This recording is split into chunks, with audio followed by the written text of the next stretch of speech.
News headlines 29th March 2021, stranded Suez Canal ship refloated. The stranded container ship blocking the Suez Canal for almost a week was refloated on Monday today and is currently being secured, Inchcape Shipping Services said, raising expectations the vital waterway will soon be reopened.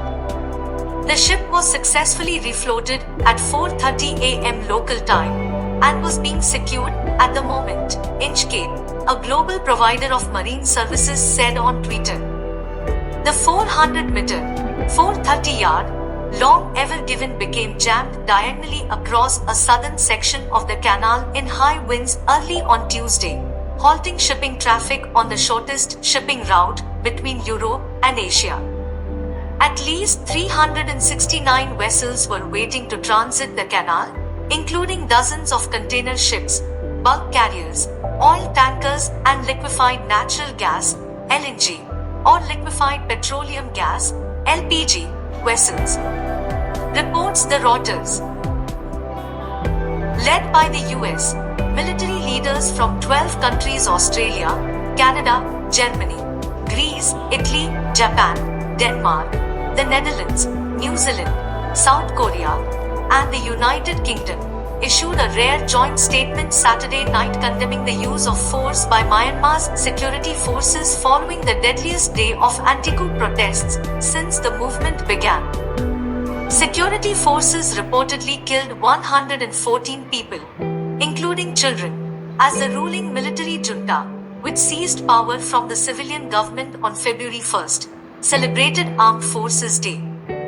The US Joint Chiefs of Staff, chaired by General Mark Milley, joined their counterparts in signing the brief statement, which urged Myanmar's military to cease violence and work to continue to restore respect and credibility with the people of Myanmar that it has lost through its actions. Meanwhile, Tom Andrews, the United Nations Special Rapporteur for Human Rights in Myanmar, called for robust coordinated action from the international community.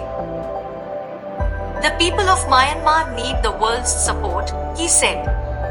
Reports Yahoo News.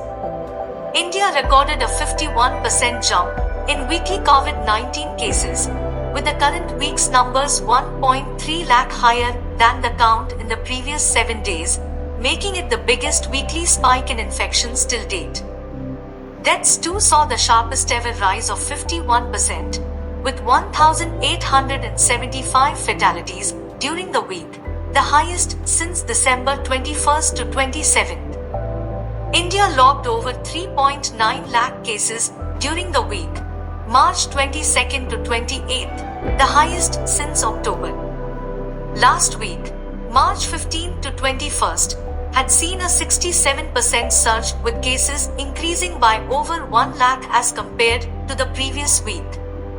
Together, the last weeks have seen the worst surge in cases since the beginning of the pandemic. The case count has tripled in the past 3 weeks, as 1.17 lakh cases were recorded during March 1st to 7th, less than a third of the current week's tally of 3,93,056. India's total COVID-19 caseload crossed 12 million, 1.2 crore on Sunday. With pandemic numbers on the rise again, the last 1 million cases came in 35 days, nearly half the time taken for the previous 1 million, 65 days, reports the Times of India. Centre's Delhi bill becomes law. The bill is seen as a huge setback to Arvind Kejriwal's government, which has been sparring with the Lieutenant Governor since it came to power for the first time in the national capital in 2013. A controversial bill giving more powers to Delhi's Lieutenant Governor, the centre's representative compared to the city's elected government, was cleared by President Ram Nath Kovind on Sunday, officially becoming law. The Union Home Ministry will now declare when it will come into effect.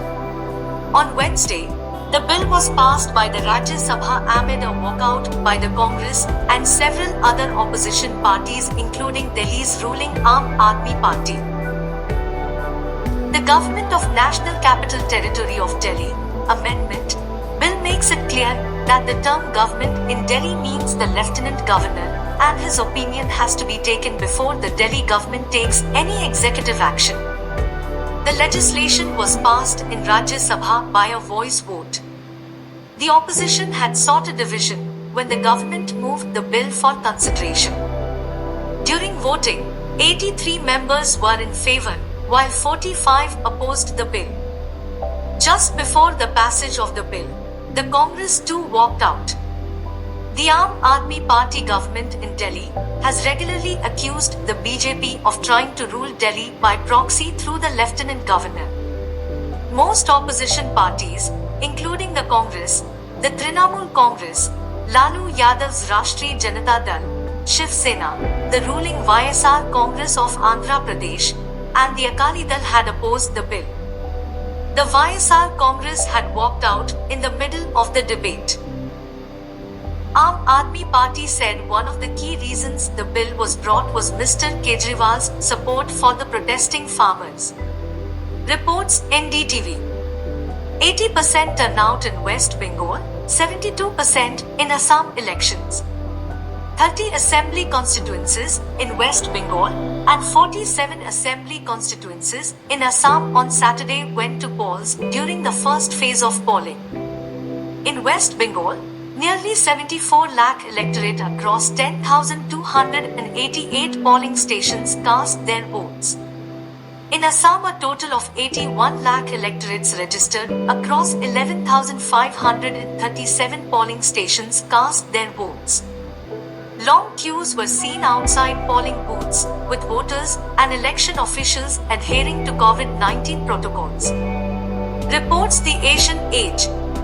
Thank you. Please subscribe free to Intelligency News to get updated important news regularly. Also, like and share if you find our videos really useful and informative. Thank you again. We will be back in the next update. See you. Bye for now.